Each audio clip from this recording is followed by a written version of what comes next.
Buenas tardes. Prosiguiendo con el desarrollo del curso, hoy vamos a tocar el tema de la cinética de partículas. Durante el desarrollo del curso nosotros ya hemos visto el desarrollo del tema de la cinemática. ¿Y cuál es la principal diferencia entre la cinemática y la cinética? Imaginemos que nosotros queremos analizar el movimiento de este vehículo, un movimiento que va a ser en este sentido. Cuando nosotros analizamos a este móvil, a partir de la cinemática, nosotros vamos a necesitar considerar únicamente el móvil como un punto carente de forma y de masa. A ese punto se le van a poder calcular las velocidades y las aceleraciones que éste pueda describir. Velocidades y aceleraciones. ¿Y qué pasa por el lado de la cinética? La cinética va a considerar los factores de forma y de la masa, y a partir de esos va a recurrir a un análisis dinámico. Y ahora, en el caso de la cinética de partículas, nosotros nos vamos a desprender de la propiedad de la forma, analizándolo como un punto. Pero este punto va a tener la masa del elemento original. Entonces, cuando nosotros agregamos la magnitud de la masa, como consecuencia vamos a tener lo siguiente, que se van a generar las fuerzas. Y la fuerza se define como una masa multiplicada por la aceleración. En este caso simple, si es que esta partícula tiene una masa m, cuando nosotros la afectemos por la gravedad se va a generar la fuerza del peso, y el peso se define como la masa multiplicada por la aceleración de la gravedad. Como habíamos dicho que este móvil tenía un desplazamiento en ese sentido, probablemente tenga una aceleración que también va a estar en ese sentido. Y al tener una aceleración multiplicada por la masa se va a generar la fuerza que va a mover a ese móvil. ¿Cuál es la relación entre la cinemática y la cinética? Pues en la cinemática nosotros hemos aprendido a calcular las aceleraciones, ya sea por la fórmula de coordenadas polares o por la fórmula de coordenadas normales y tangenciales. Y estas aceleraciones van a afectar a la masa en la fórmula de la fuerza. Esa es la principal relación entre la cinética y la cinemática. Muy bien, ahora vamos a pasar a desarrollar un ejercicio para explicar mejor este concepto. Muy bien, entonces tenemos el siguiente ejercicio que dice, un ascensor, incluyendo su peso, tiene una masa de 500 kilogramos. Cuando el tiempo es igual a 2 segundos, el motor M jala del cable con una velocidad de 6 metros por segundo. Medido relativo al ascensor. Si empieza de reposo, determinar la aceleración del ascensor. Además nos pide determinar la fuerza de tracción en el cable. Para poder determinar la solución de este ejercicio, lo primero que se debe hacer es un análisis cinemático del mecanismo de poleas del ejercicio.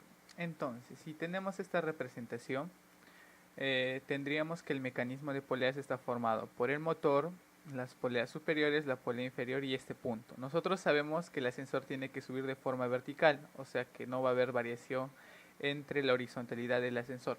Entonces, ¿cómo desarrollamos un ejercicio típico de poleas? Lo primero que se debía hacer era el datum. Luego del datum se tenía que determinar las distancias que hay hasta los puntos de análisis. Por ejemplo, la distancia hacia el punto del motor, a la cual yo le voy a llamar SA. Como esta polea y este punto están a la misma distancia, entonces también tendría que este punto se llama SA y que este punto también se llama SA. Luego de eso se determinaban longitudes constantes de cable. Nosotros teníamos que si el cable va a tener una longitud L, ¿cuántas veces va a representar esa longitud L el vector SA? Sería una vez, dos veces, tres veces y cuatro veces. Entonces L va a ser igual a 4 multiplicado por S sub A. Muy bien, como nosotros tenemos un dato de velocidad que nos están dando que es de 6 metros por segundo, esa es la velocidad de cable. Pero aquí nosotros tenemos una relación de longitudes. Lo que debemos hacer es derivar. La derivada de L, como L está cambiando, va a ser igual a L, punto. Esto va a ser igual a 4 por S sub A, punto. Muy bien. Ahora nosotros sabemos que está jalando el motor, el cable a una velocidad de 6 metros por segundo. Si reemplazamos ese valor en lugar de L punto, tendríamos que 6 va a ser igual a 4 veces S sub A, punto. De donde podríamos determinar que el valor de S sub A punto va a ser igual a 1.5 metros por segundo. Este 1.5 metros también va a ser la velocidad a la cual va a subir el ascensor. Entonces, si nosotros tenemos que esa va a ser la velocidad del ascensor cuando el tiempo sea igual a 2 segundos, nosotros podríamos recurrir a una ecuación básica del movimiento, que nos dice que la velocidad va a ser igual a la velocidad inicial más el valor de la aceleración multiplicada por el tiempo. A nosotros nos interesa calcular la aceleración. Nosotros sabemos que la velocidad va a ser igual a 1.5. La velocidad inicial nos dice que parte de reposo va a ser igual a 0, más el valor de la aceleración multiplicada por el tiempo. Entonces, el tiempo era igual a 2 segundos, de donde tendríamos que la aceleración va a ser igual a 0.75 metros por segundo elevado al cuadrado. Esta sería la aceleración que va a describir el ascensor en ese punto, que sería la respuesta del apartado A. Muy bien, ahora pasaremos a determinar la fuerza de tracción que se genera en el cable. Si nosotros desarrollamos un corte imaginario en el cable, se van a generar las fuerzas de tensión.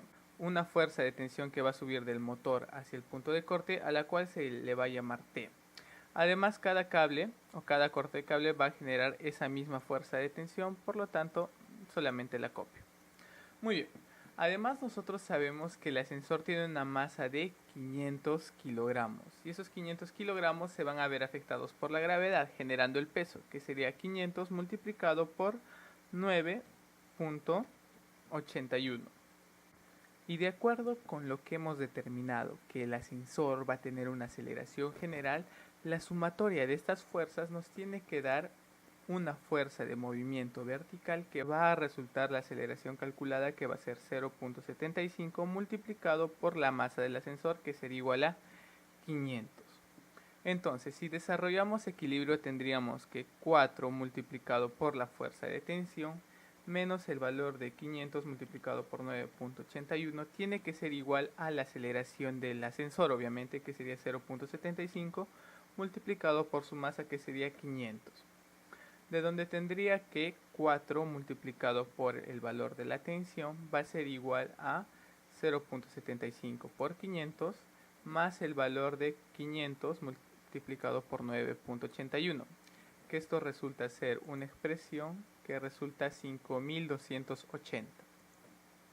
Muy bien, si despejamos la tensión tendríamos que va a ser igual a 1320 newtons, que también puede ser representado como que la tensión es igual a 1.3 kilonewtons.